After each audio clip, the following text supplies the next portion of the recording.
I got this project car for dirt cheap on Marketplace, and I'm gonna show you guys how you can do the same.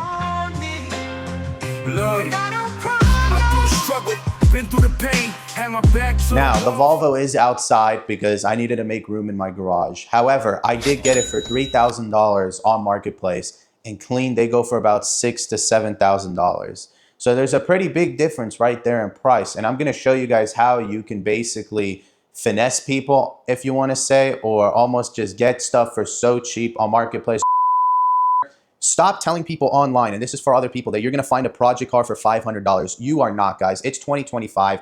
There is no running and driving car that's gonna be anywhere near drivable that you're gonna find for 500 bucks. I've seen so many people like, well, you can find a project car for 400, 500, 600 bucks. No, you can't. Maybe 10 years ago, yeah, 100%. Now, you may have to work a couple more shifts or, go on Uber and do a couple orders from here and there, but that's okay, because you're leading me on to my first point of this video. Number one, we're gonna get right into it. You gotta be willing to drive far away for projects.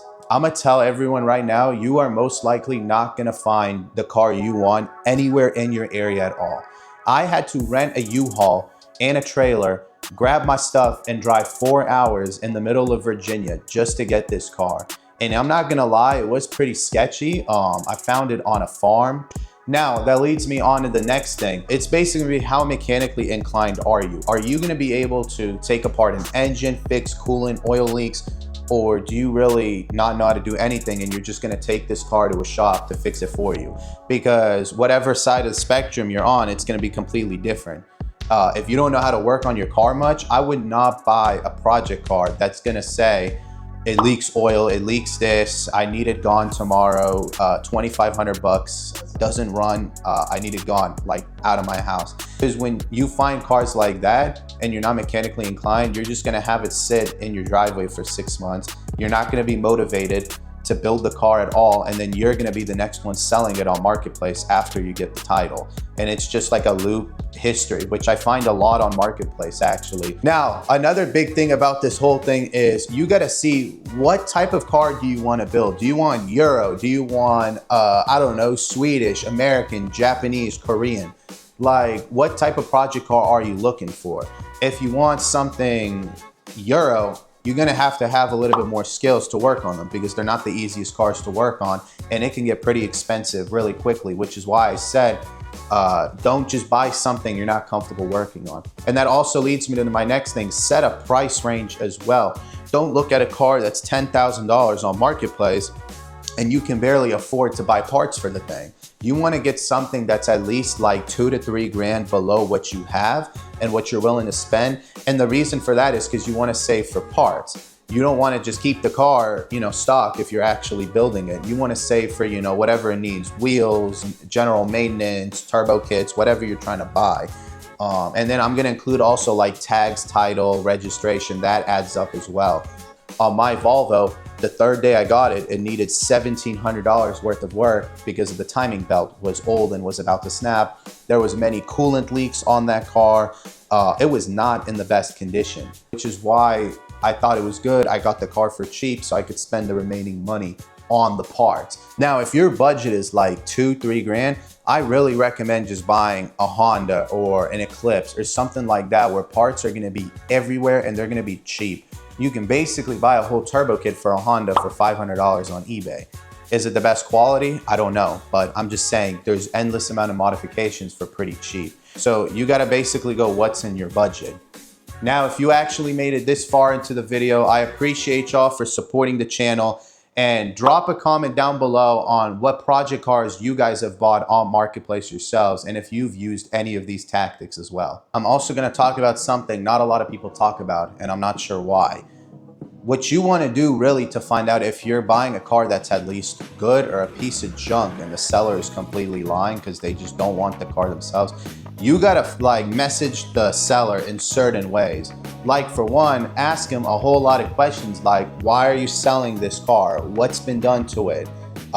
Just anything that comes on the top of your head you want to know about the car. The VIN number, how many owners has the car had? All that matters, because what I've noticed from buying a lot of projects If they're very one-worded or just blank, like it runs good or no issues, that's the complete opposite. That means there's 100 different issues with the car and they're usually lying. And then videos as well of the car running. If they don't want to send videos, that means there's something wrong with that car. And that leads me also to the next thing now. This is the most important thing out of all, how to actually get the car for cheap, not pay full price for it.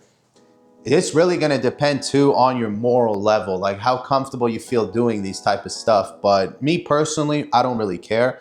But what you guys need to do is find the seller, ask him right away, are you negotiable on price or are you firm? If he says firm, don't even get that car. This is not a dealership, guys. And you could be firm with them too in any type of way. Like, they gotta know this is marketplace. You're not gonna sell a car for full price most of the time, because most of the time what they're selling is a piece of junk and they're asking 10K.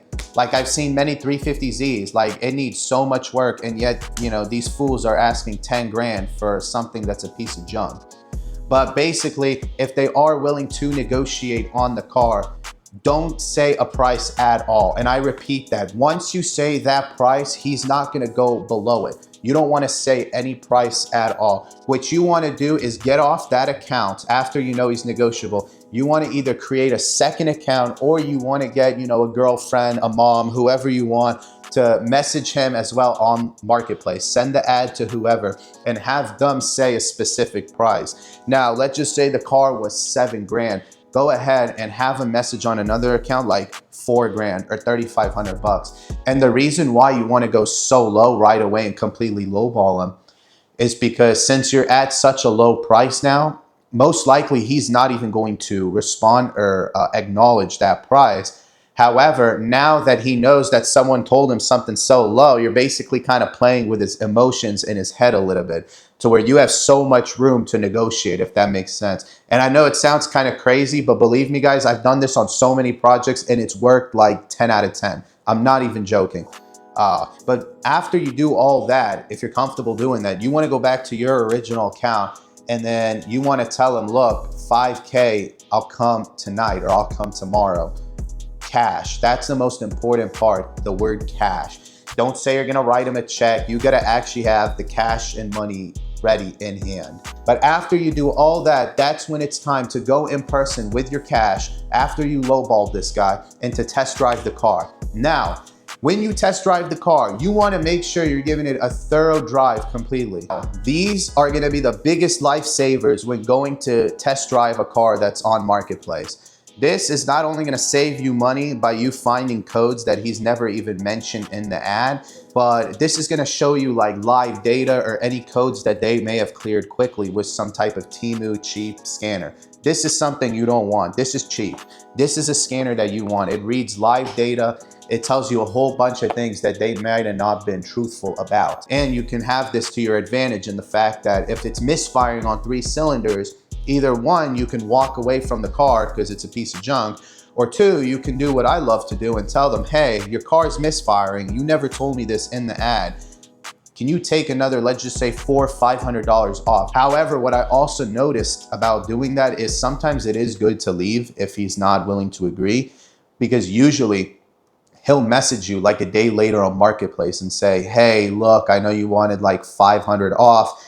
I'll go ahead and meet you in the middle and take $250 off the project car. I forgot to mention this too. Something else you're really gonna wanna bring is a good screwdriver and like a ratchet, just a basic tool set. And the reason for that is because you can check, like, let's just say the air filter, and that gives you kind of an idea, was this car actually maintained or was it dirty? Always check the oil, see if it smells like burnt, if it's milky, it has coolant in it. Put the heat on full blast, see if the car overheats at all. Always go underneath the car too and see if there's any rust. That's a huge thing, especially if you live up north. And check if there's any leaks or suspension. These are all good things that the seller is, you know, he's not gonna tell you, and he's most likely not gonna go under the car and show you.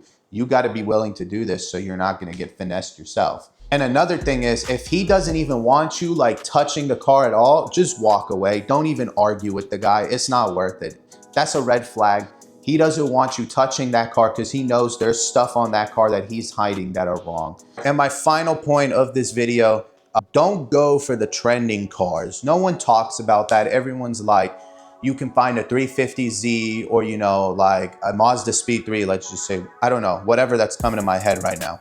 You can find those cars for 4 or 5K or a Miata. No, you can't. You're not finding a 350Z these days for 4 grand. I've looked everywhere on Marketplace. The cheapest Z I have found was $5,500, and it was a piece of crap. This thing was like leaking oil, shooting white smoke from the exhaust, and it was clapped. It was a takeover car. It was clear as day. This thing was just abused and had 50 owners. So you kind of have to settle. If you want something clean and that's not a piece of crap, buy something that nobody talks about, which is good because now you can actually get it for cheap, and you're usually gonna find these cars a lot cleaner versus an owner who has a Z and it's been rammed through the guts. The cars, I would honestly suggest looking, because from what I've seen on Marketplace, they're usually like the cleanest and they have good history. Look for like 3G Eclipses, not the 2G, because they're usually overpriced and ran through. Or you can look for like an older muscle car that's not like, you know, a Mustang, let's just say, or something, some type of old school American muscle. Usually they are owned by like really old people that have maintained the car, and you actually have a project car that's gonna run and drive and not sit and collect dust until you can fix it. Thank you for watching the video today. I hope you learned a thing or two. And as far as our project car, the Volvo, we are currently waiting on parts. That's why we have not posted a video yet. Everything's on back order and taking forever. I have no idea why. But thank you guys for watching, and we'll see you next time.